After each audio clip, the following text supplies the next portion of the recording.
Today is June 13th, 2024. I am interviewing Jerry L. Shafer at the Butler VA Medical Center. Mr. Shafer is 74 years of age. Was born on April 5th, 1950. I am being assisted by George Richardson. Mr. Shafer, what branch of service were you enlisted in? United States Marine Corps. Before that, were you enlisted in the Army? No. No, okay.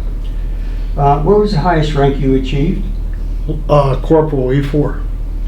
And where did you serve? Vietnam. Before we get into your interview about Vietnam, let's start back at high school. Where did you go to high school? Carrick High School, Pittsburgh, Pennsylvania. And Carrick's in what part of Pittsburgh? Carrick. Carrick, Yeah. Is it to the west or east? I'm not sure. Well, in Pittsburgh. Yes, it's in Pittsburgh. So, did you take any special courses, or were involved in gym, or what did you do during that period of time? I ran cross country. And at some point you decided to go a delayed entry. Why was that? I wanted to serve my country. Did you also take a couple buddies with you too in a buddy plan? Yes. I mean, what, two other friends? Yes. So when you graduated, how much time did you have between graduation and going to the Corps? I graduated June 10th. I went to Paris Island September 2nd. Did you do anything during that period of time before you know? No, not really. Just, whatever we were normally doing. Didn't do anything really special at that time. Just was, getting ready to leave to go to boot camp. Well, the three of you, I'm sure, got on. Did you take an airplane down, or? Yeah. Once you go up? Yeah, we were flown into Beaufort, and were bused from Beaufort to the base. And what was your first impression when the DI got on board the bus? Well, I knew what to expect because I had a friend who was in the Corps and had already been to Vietnam and back before I went in. And so from conversations with him, I pretty much knew exactly what to expect when I got to Paris Island. So did you arrive at nighttime? Yeah, early in the morning. Yes. Seems that they did that purposely, didn't they? They did do that purposely. That was their plan. So once you finally got a little bit of sleep, a couple hours, I think, Yeah. and then started your military experience. Can you go into how you got your clothes,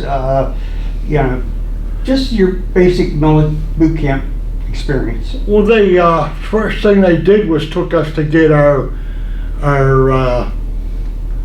initial issue, and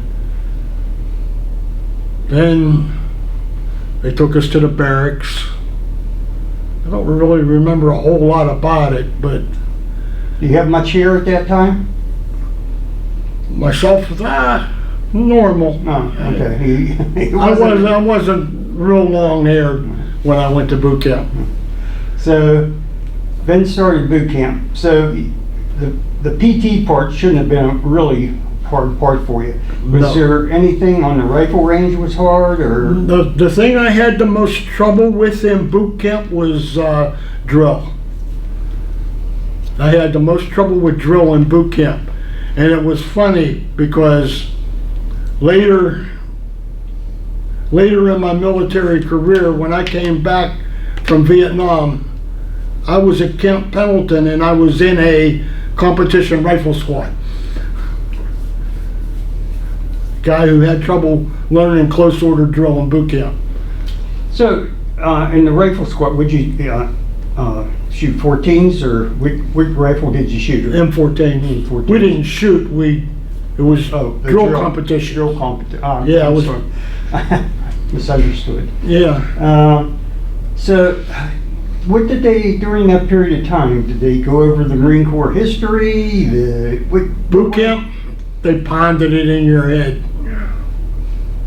Day in and day out. It was just pounded in your head. All of the Marine Corps history, chain of command, everything we had to learn, general orders. It was all just repeatedly, gone over with us. And your song for your rifle and all that kind of good stuff? Yes. Yep. So, when you got fire watch, anything happen? Anything during those periods of times on fire watch, or was it pretty easy? Yeah, fire watch was nothing. That was easy. Yeah. So, academically, do you recall what your platoon did, or? Well, I graduated from high school, and later, after I was done my military service, I earned a associate's degree in specialized business in fashion merchandising and retail management. But by my choice, I did not enter that field. So at some point, you went through graduation. Did anybody come down and see you graduate? yes, my friend who was in the Marine Corps before me, one of my brothers, and my father came to see me graduate from Parris Island. So you went on back home, and what year was this? 1969. 69. So they wanted bodies over there right away. So did you get any time to come home? Not until after infantry training. We went straight from Parris Island to Camp Lejeune Okay. for infantry training. And anything particular about infantry training that stands out in your mind? Well, no, it wasn't. In infantry training, we didn't have drill instructors. We had what they called troop handlers. They were NCOs, and they, took us through our training. They taught you about ambushes, something here, and getting shot from behind, and Yeah, walk across bridges, and no gates Yeah. to walk through, and yeah, all that kind of stuff. yeah. They taught us to keep ourselves on the ground. Then after infantry training, then you went home? I went home on leave, and then I went to Camp Pendleton, California. On leave, did you do anything particular? Just hung No. out with the guys? Or? Just hung out. Yeah. Okay. When you got to Camp Pendleton, how long were you there? I don't remember. I was there for jungle training. And go into that a little bit for. It was, jungle warfare training. We did night fires, weapons training. That's about it, just basic stuff. They teach you triple canopy navigation? No, they did not teach me triple canopy navigation. But I later found out what that was about.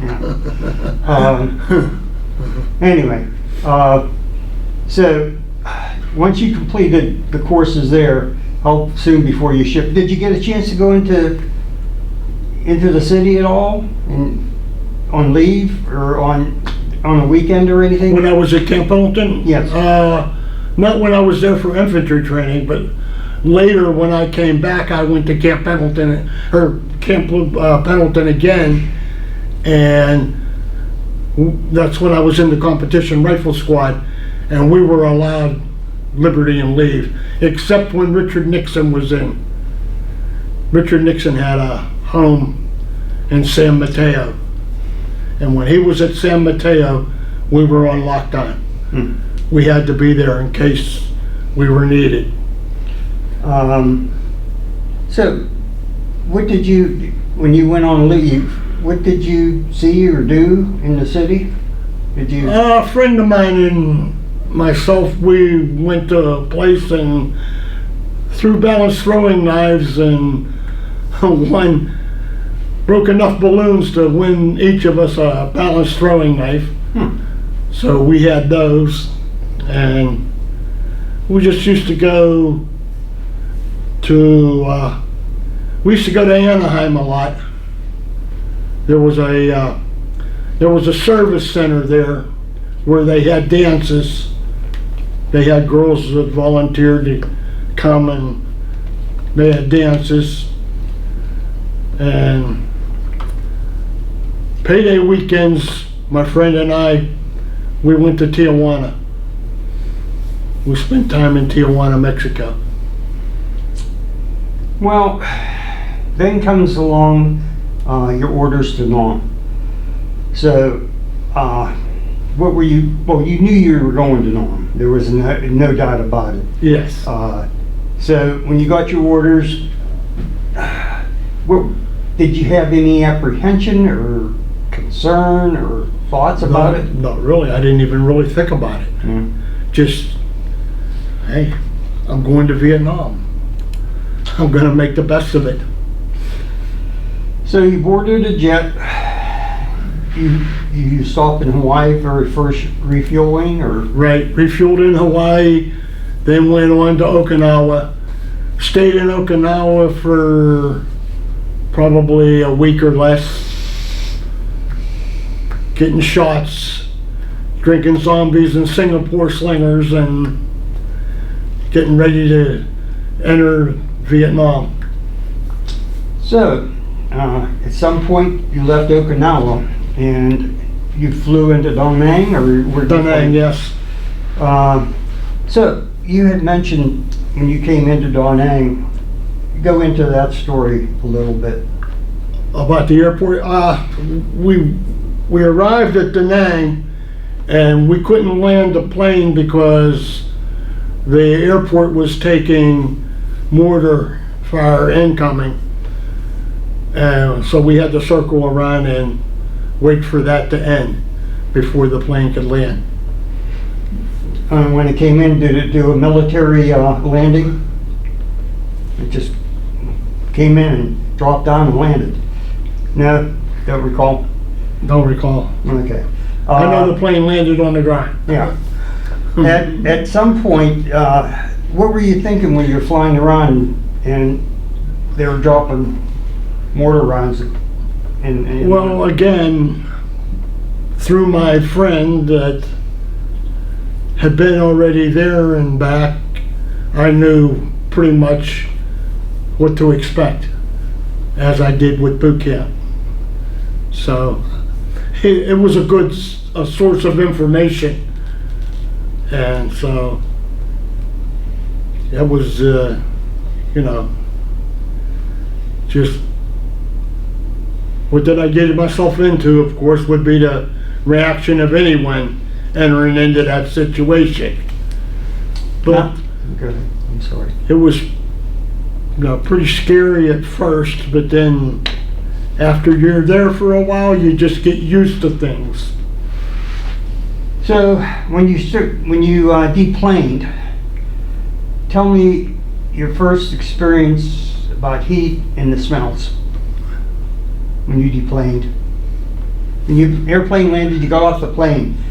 When you walked out, saw a fog of steam in the aircraft door, and you walked through that, what did it feel like? It wasn't real hot then. It was September.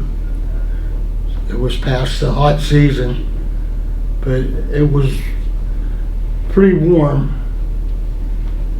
So you went down, you deplaned, and they took you to a holding area, Right. And from that point, go into the story. They put us in formation to tell us what unit we were going to. They called my name out and they said, "You're going to Tippy Toe School." I said, "Tippy Toe School, what's that?" They said, "Landmine Warfare School, you're going to be a point man, son." My reaction was, oh goody. I was ready. Let's talk about some of the training they put you through, if you would. Landmine Warfare School? In Landmine Warfare School, we learned every type of booby trap, every type of detonation device they use for the booby traps, and we learned both the explosive and non-explosive booby traps. The non-explosive booby traps were punji pits, which they used bamboo spikes in a ditch, and they would put poison or human feces on it that would get in your blood. And the Malaysian gate was a big ball of mud or a board they would put on a tree branch, tie it back, and it had bamboo spikes that were long enough that they would go completely through your body, and they set it up so it would swing and hit a man chest high. And so those were pretty deadly booby traps. But the worst of the explosive booby traps was a device called a bouncing Betty. The bouncing Betty would come up chest high or waist high before it would explode. And as a result, it would cut a man in half. That was a very devastating booby trap. Was there any, did they expect you to defuse some of these things? No, I wasn't diffusing them. I would locate them, and someone else would come in. Engineer would come in. Either engineers or somebody in our unit. When we were in the field, what we would do is we would use C4.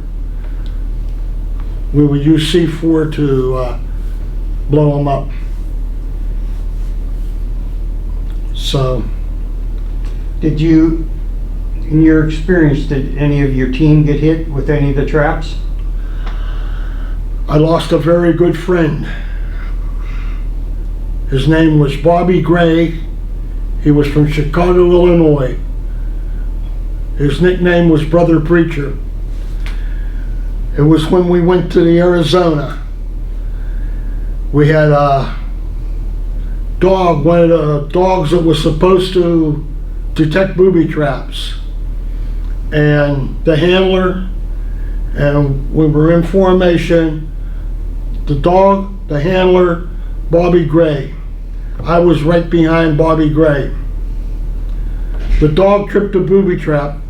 The dog was killed, the handler was killed, Bobby Gray was killed, I was untouched.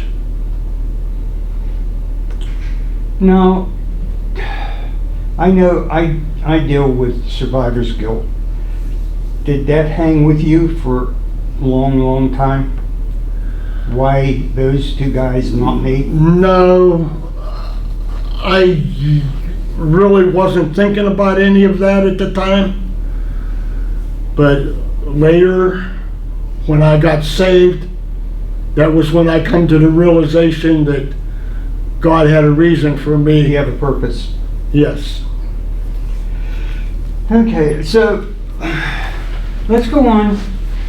Once you completed the school, and where were you assigned? I-Corps. And from I-Corps, you flew out in a helicopter to your base, or you stayed there? First I was on Hill 270. I had a LPOP designation, and morning I walked point on patrols after the Elephant Valley was napalmed all night long, because Elephant Valley was where the Ho Chi Minh Trail went through, and it was the main supply line for the Viet Cong. So I would take a patrol down every morning, and the mission on that patrol was to see if we could locate any bodies, which we never found. Never found any at all. They were pretty good about dragging bodies out, and so we never really found anything. So in the morning time, did they set up any morning ambushes on you because they knew you'd be coming down, or did you go down a different route all the time? No, we pretty much didn't run into any ambushes when we were doing the patrols. When we were kind of secure up on the hill where we were. Now, during the patrols, did you have a no smoking lamp going for your guys, or what was your sergeant like when he was leading the patrol? Daylight there wasn't no restrictions on smoking. Mm-hmm. Where you had to worry about smoking was at night. The light of a cigarette can be seen from a long ways off. So they, learned how to cup your cigarette in your hands at night so that it couldn't be seen if you were going to smoke at night. So, did you ever go on any night ambushes down in the valley? Yes, we ran night ambushes. After I left Hill 270, that was basically what we did. We ran night ambushes. So explain about going in and then moving, and explain about your ambushes. Well, we would sit by the river all day long, write letters, listen to music, just goof off.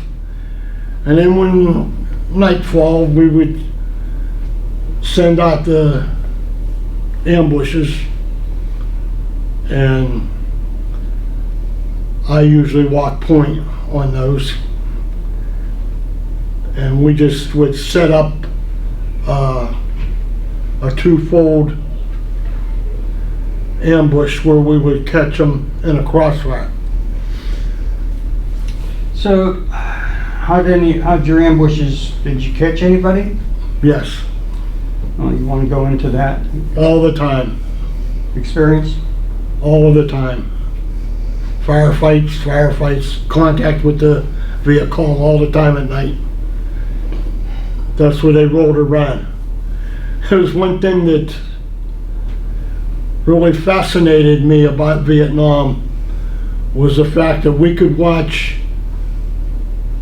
Papa San working in his rice paddy all day long, and when the sun went down, he'd flip the corner of the rice paddy and uncover an AK-47 and pull it out. Well, at that moment, he became a Viet Cong. And he was out to kill us. So, I know if you got any wounded, they'd haul them off. Did you get any good kills out of the ambushes at all? Yes, we got kills out of the ambushes. The one night we caught 3 in a crossfire ambush. We unloaded everything we had on them. There was no way they were going to survive. So, did you go then, from your fire base, did you go to an outpost? Is that where you led your ambushes from, or where did you? No, we operated off of the river. We were just mustered by the river in the daytime, wrote letters and listened to music and swam in the river, and at night we went on the night ambushes. So, you did this the entire time, or you were over there, or did you have other bases to go to, or? No, we were just all roaming from place to place. Now, when the chopper picked you up, go into that, how you sat on both sides, and, you know, explain about hanging out the side of a helicopter and all that. Oh, I didn't hang out the side of the helicopter. But we were moved by helicopter into the Arizona territory. We were, you know, like you see in the movies, the helicopters come in, the troops get off the helicopters, formation, and move. And then move on. Yeah. So when you came in, I'm thinking in early morning or morning, did you search the area or go over the area to find out where the trails and stuff down, or you knew where all the trails were at that point? We just went where we were supposed to go, you know, where we were told. And you leading point, explain about how you navigate through triple canopy. Well, triple canopy jungle is, it's a challenge because in triple canopy jungle in the middle of the daytime, it's as dark as night under the triple canopies. And there's only one way to get through that is cut your way through it with a machete, which we did. We navigated Hill 882, which was triple canopy all the way up. We started early in the morning and cut through triple canopy jungle all day long. I was done walking point though at that time. I was near the end of my tour of duty, and I was carrying a radio. But describe the hang-along branches and some of the stuff that didn't want to leave you go in the jungle. yeah. Well, one thing that didn't want to leave us go was the mosquitoes. The mosquitoes were vicious in Vietnam. We used to joke that the mosquitoes would attack you in squadrons and carry you away. And then there was the rock apes. Yeah, people didn't believe about them, but they were true. Rock apes. We said that you throw a rock this big at a rock ape, he'll throw one this big back at you. Yeah, they're kind of like mini Sasquatches. Yeah, they were. And then, of course, there was the leeches. Some of the other stuff we ran into. And then... Did you have an asshole buddy check after the leeches? Because they go up places where you don't want them to be. No, we usually stayed pretty much in the rice paddies, and rice paddies were, you know, water level was below your knees, Yeah. so you got leeches, mostly they were on your lower legs. When you're in the triple canopy, they didn't come out off the branches at you? No, we didn't have a problem with the leeches in the jungle, just in the rice paddies is where we ran into the leeches at. In the jungles, you had to watch out for the snakes. Can you go into the little green snake? Little green vipers, two steps. We called them two steps. We said if one of them bit you, you take 2 steps and you die. Did you see any of the larger snakes while you were there? No, No. I did not. I did not see any of the larger snakes. Can you think of any other experiences that you had when you were over in Vietnam that we haven't covered, or? Yes, myself and a couple of buddies that were both from the state I was born in, West Virginia, we decided we were going to go hunting. We killed a wild boar. And we were gonna have a pig roast, but upper echelon decided that it wasn't safe for us to do that. So they wouldn't let us. They wouldn't let us roast it. We were gonna roast that pig. Yeah. Yeah, well, probably didn't give them enough meat to, that's why they wouldn't let you roast it. Well, no, they were concerned, Yeah. they were concerned trichinosis. about, Yeah, trichinosis. yeah. So, as your tour finally come to an end, so were you excited to get on the Freedom Bird, or? Oh, yes. Glad to be getting out of there.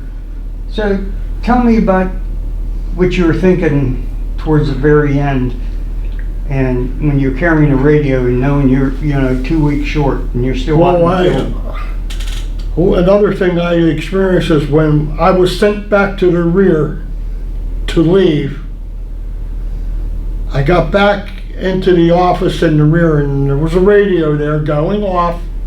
My unit was under fire. The unit I had just left.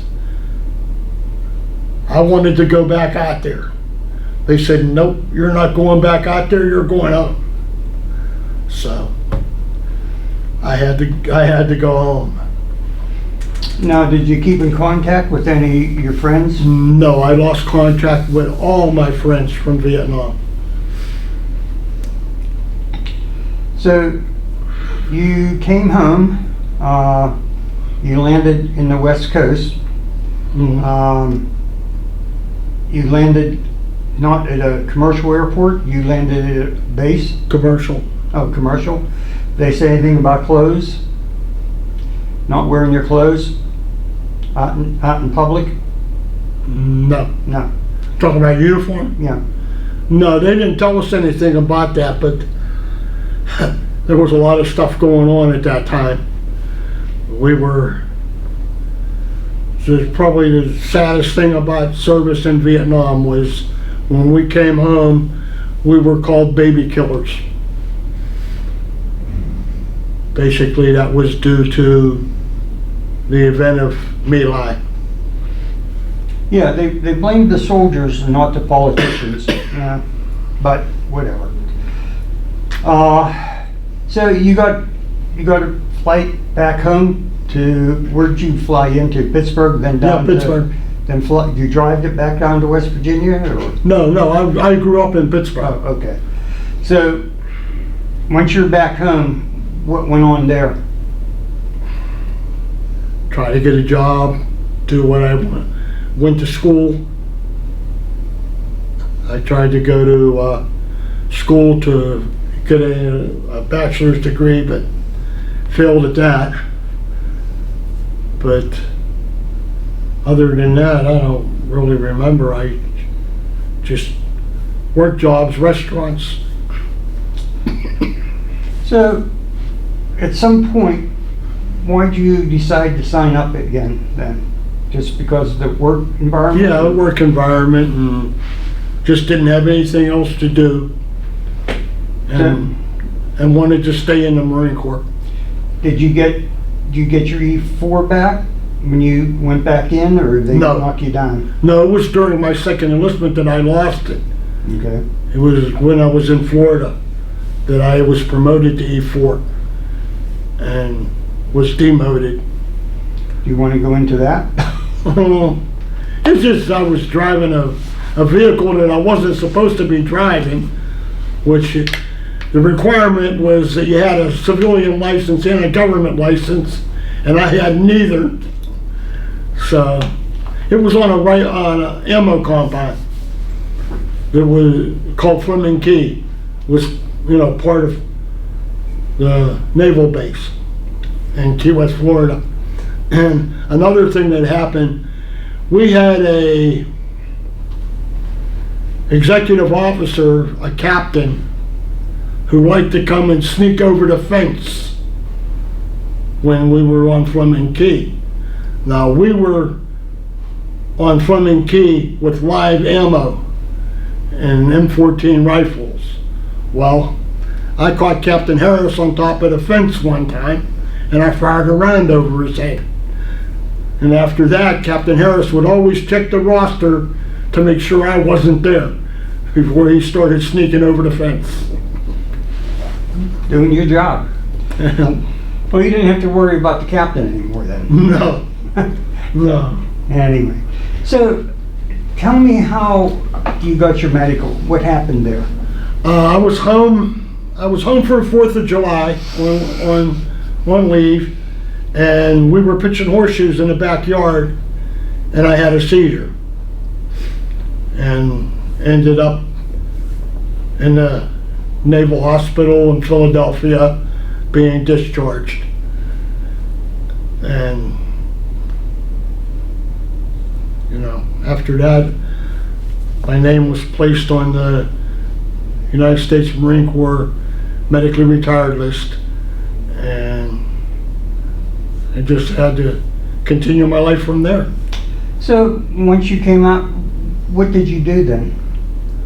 Again, menial jobs, worked in restaurants, worked security jobs, tried to go to school. Everything just didn't work out. And you had earlier mentioned that you came to Jesus? Yes. When did that happen? September 27th, 1973. And that helped you through a lot of other things that you've dealt with then? Yes. So, at this point, is there anything else that you can think that we've not covered that you would like to add? I don't know. No, unless I could talk about my experience in Florida with the Christian Servicemen Center. There was an organization called Missions to Military. It was started by guys in the Navy. And what it was a Christian organization, and we had a bunkhouse that 10 of us stayed in. There was, guys from each branch of the service. I was the only Marine. But we stayed there. We studied the Bible and had Bible studies and went to church together and everything. And memorized scripture, and I really got solidly rooted and grounded in the Word of God. So that helped with my Christian walk. But now my plan is to return to Vietnam, to establish a place to rescue and protect children from child traffickers. So that's in the plan for next year. Well, I would like to thank you for your service to the nation and welcome home. Thank you. Thank you.